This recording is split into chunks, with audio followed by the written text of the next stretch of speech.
Hi, I'm Colleen Thomas. I was on Freedomizer Radio off of Blog Talk Radio that's syndicated on AM and FM radio dials all over the country, and the interest in what I was saying for an hour and 45 minutes was so heavy and so dramatic that Blog Talk Radio actually crashed.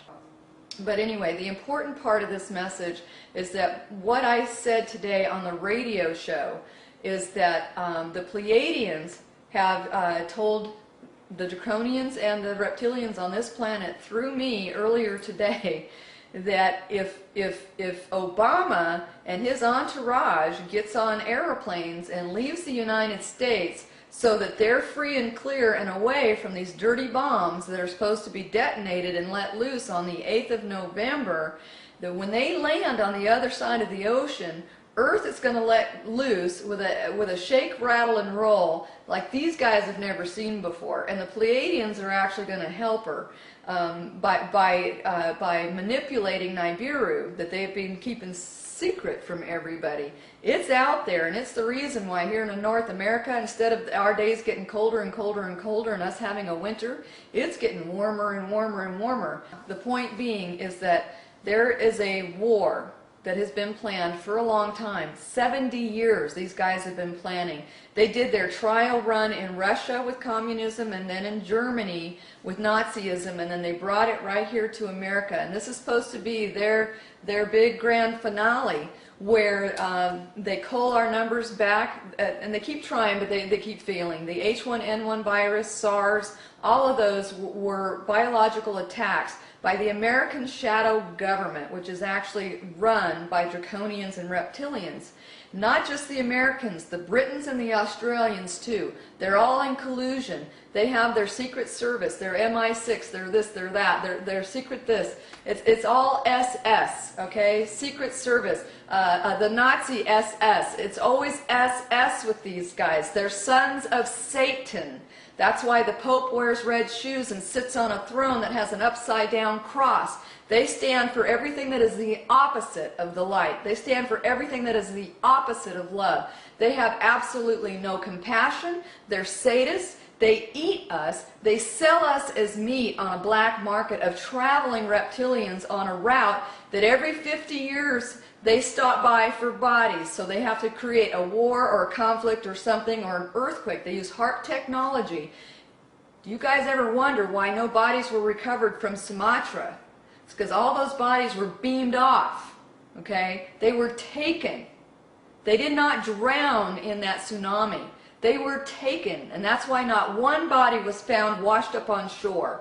And nobody seems to ask questions like, where's all 150,000 people, I think, or something like that, went vanished off of that island.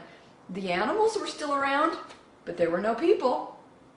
Okay? You got to understand what you're up against. These guys have spaceships, they have technology, and we are the ones who are like living in the dark here. However, the Pleiadians, the Syrians, the Andromedans, the Reticulums, there are entities from all over, not only this galaxy, but throughout the universe, who are here to help the humans overcome their reptilian infestation.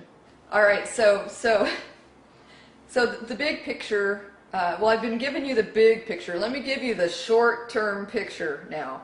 Okay, the short-term picture that President Obama needs to know is that him and his cronies, if they want to live and not die in a tsunami as soon as their planes land on the other side of that ocean, they can surrender themselves to the FEMA camps that they built for us. They wanted to exterminate the humans and cull back our numbers using incinerators at these Rex 84 FEMA camps.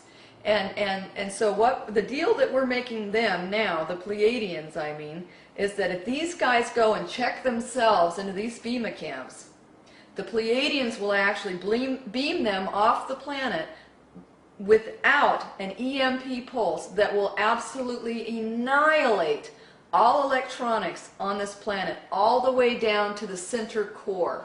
Okay? The Pleiadians have more technology than these guys have ever imagined. And now enough humans have asked for Pleiadian and Syrian intervention on this planet, we reached a tipping point where these guys now get to intervene. And now that I have gone on public airways earlier today, they are going to intervene in a very dramatic way. They're no longer observers on what's going on this planet. They are now participants. They incarnated here in waves and have been for 70 years. And in 1960, I was one of them. And all of us came in here on a mission. We actually designed it, custom made, what we were going to do while we were here.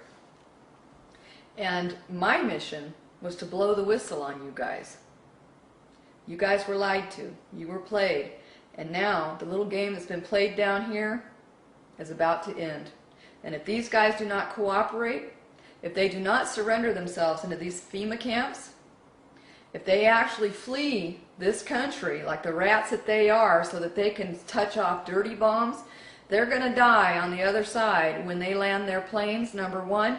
And all of those rat bastards they have here with dirty bombs ready to torch off in the cities or in and around this country are going to drop dead. Some of them are going to die on their feet, and they won't even fall over. They will simply disembody and be positioned in a position with their muscles and everything such that they actually won't even fall over until somebody pushes them over. Don't test me, Mr. Obama. Do not test the Pleiadians. They are not observers anymore, and neither are the Syrians. And the Bilderbergs, like the Rockefellers and the Rothschilds, they know it. They've already cut deals to give back the money that they have fleeced this society out of.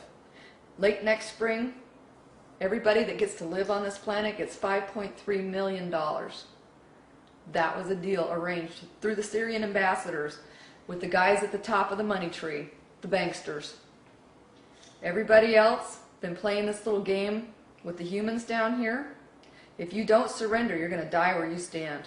And don't test me on that either. You people need to know who I am.